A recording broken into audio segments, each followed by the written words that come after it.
Tento rok som riešila niekoľko situácií pri zahraničných nehnuteľnostiach s nezávislými investormi a ja som sa rozhodla, že vám natočím o tom video, pretože každý jeden príbeh nesie jedno ponaučenie. Takže pripravte si svoju kávu, ja tu svoju mám a poďme na video.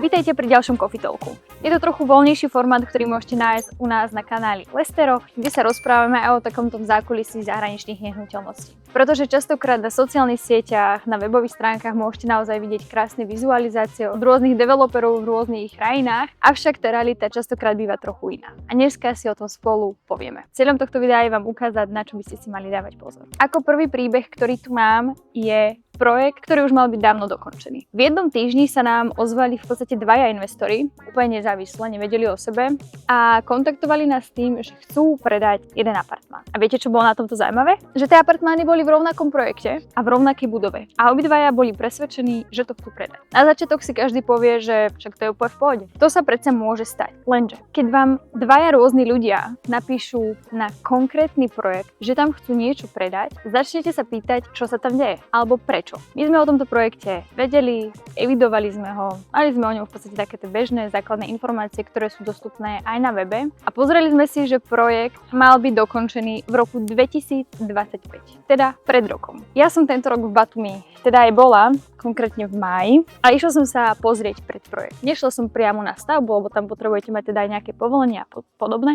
Išla som pred projekt sa pozrieť, že v akom štádiu to teda je a dokončené to určite nie je. Realita vyzerá aktuálne takto. Sem vám pridávam teda ilustrák, ako to vyzerá aktuálny projekt, ktorý sa snaží teda viacero investorov predávať v tomto čase práve kvôli tomu, že už má teda omeškanie. Má to byť veľký projekt, takže je otázka, kedy bude dostavený a či vôbec je dostavený. Nehovorím o tom, že každý oneskorený projekt je automaticky zlý. Pri výstavbe projektov sa môžu objaviť rôzne posuny termínov, hej, nedodajú vám dobré materiály alebo sa tam niečo poškodí, takže to oneskorenie môže byť. Avšak problém nastáva vtedy, keď investor netuší, čo sa deje. Pri komunikácii s investormi som teda s nimi komunikovala, že som pri projekte bola a projekt teda je v takomto štádiu a oni sami mi potvrdili, že o projekte nemajú žiadne informácie. V Batumi si viete priebeh stavieb kontrolovať na portáli kortar.ge, kde v podstate developeri dávajú a prikladajú aktuálne fotky stavby, taktiež aj cenu, za ktorú si to môžete kúpiť, ale hlavne je teda priebeh tej stavby. Takže ak aj nedostávate informácie priamo od developera, v akom štádiu výstavby to je, tak práve na tomto portáli si to môžete pozerať. Takže aké plynie z toho ponaučenie, vizualizácia vám ukazuje, ako to raz jedného dňa bude vyzerať, fotografie zo stavby vám ukazujú, ako to vyzerá dnes. To, že má nejaká stavba oneskorenie, neznamená automaticky, že projekt je zlý, ale treba byť informovaný a vedieť, čo sa deje, pretože následne potom to investori predávajú, pretože chytajú nejakú paniku, čo je úplne logické a prirodzené. Poďme na druhý príbeh. V zmluve bol pôdorys iného apartmánu.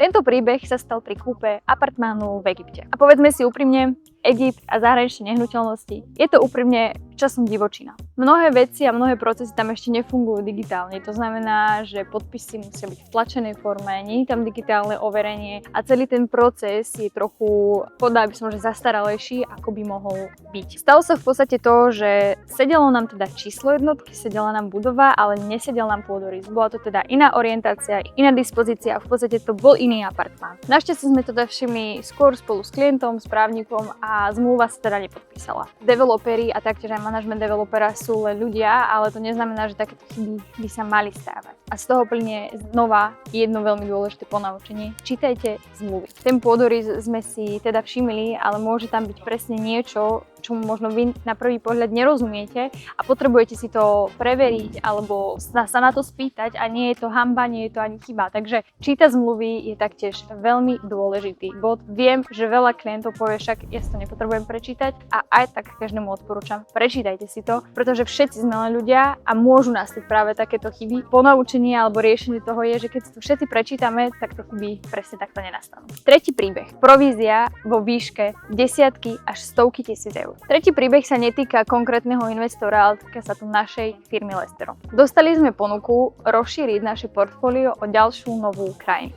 Na prvý pohľad to znelo úplne fantasticky. Hej, nová destinácia, luxusné nehnuteľnosti, veľký investičný potenciál a veľmi akože štedré provízie. Keď hovoríme veľmi štedré, tak sa naozaj bavíme o desiatkách až stovkách tisíc eur. Niekto by pri takejto ponuke okamžite povedal, kedy začneme predávať. My sme však mali trochu inú otázku. Keď je provízia takto vysoká, tak koľko reálne stojí samotná nehnuteľnosť? Pretože provízia nevzniká zo vzduchu, vždy ju niekto zaplatí. A väčšinou to býva tak, že ju zaplatí teda kupujúci spolu s apartmánom. Vysoká provízia automaticky neznamená, že je to projekt zlý alebo že je to zlá nehnuteľnosť. Pri luxusných nehnuteľnostiach môže byť aj nominálna hodnota odmeny vysoká. Musí však existovať nejaké logické vysvetlenie. Keď si pozriete prieskum trhu, pozriete sa, koľko stoja nejaké konkurenčné jednotky, ako sa to hýbe teda v tej lokalite a zistíte, že váš apartmán je nad reálnou trhovou cenou, tak tam je nejaký problém. Pretože vy neplatíte len teda tú províziu, ale môžu tam byť nejaké iné ďalšie poplatky spojené s marketingom a so všetkým iným, takže ponaučenie z tohto, aké vyplýva, pýtajte sa otvorene.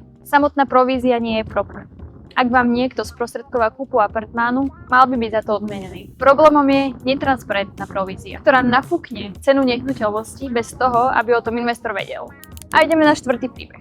Apartmán mal vysokú obsadenosť, ale nezarábal. V Batumi sme sa stretli s investorom, ktorý sa rozhodol kúpiť apartmán na vlastnú päsť. Bol to rezidenčný projekt a bolo to priamo pri prvej línii, teda pri pláži. Za apartmán zaplatil cca 100 000 eur. Lokalita bola naozaj výborná, bola to rezidenčná budova, je to jedna z tých známejších.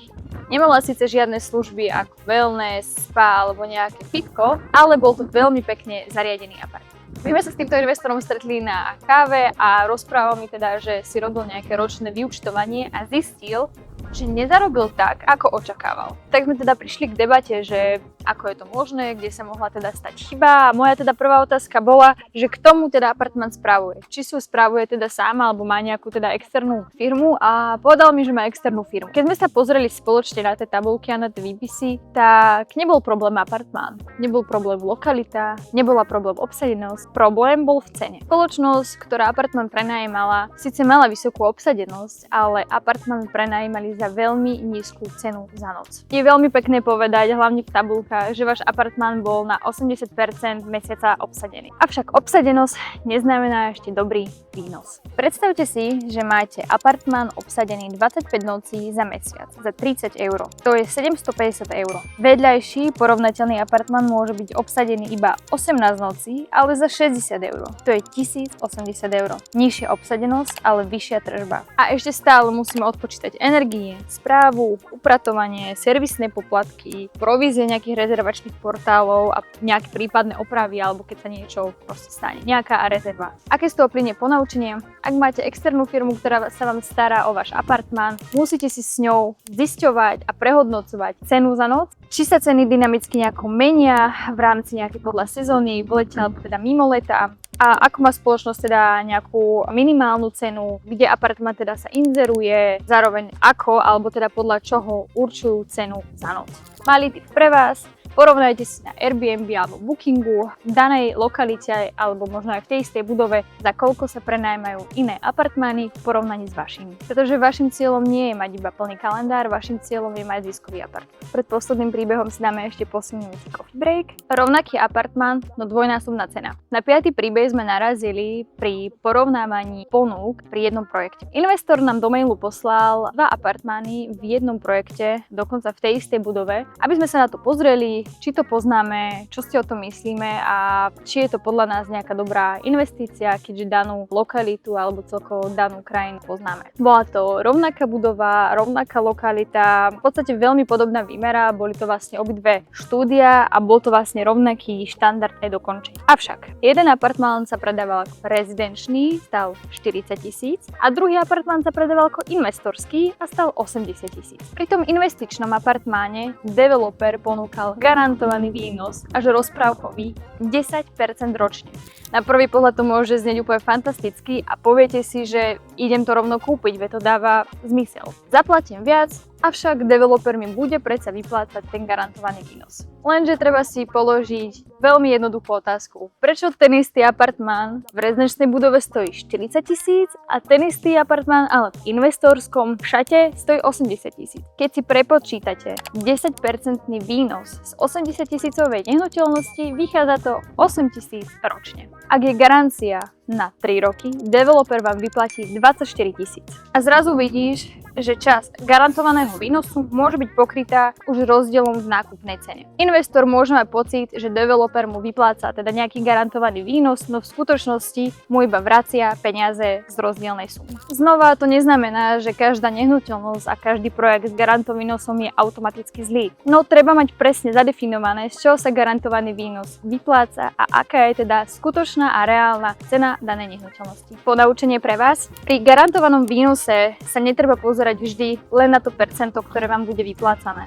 Treba sa pýtať, z akej ceny je výnos vypočítaný, ako dlho je garantovaný, kto ho garantuje, čo sa stane po skončení garancie a taktiež koľko stojí porovnateľný apartmán v danej budove bez garantovaného výnosu. Napíšte mi dole do komentára, ktorý z týchto príbehov vás najviac prekvapil. A ak chcete viacej takýchto zákulisných informácií, určite nám dajte odber, aby sme vedeli, že vás tieto videá bavia. Ja vám ďakujem a vidíme sa pri ďalšom Coffee Talku.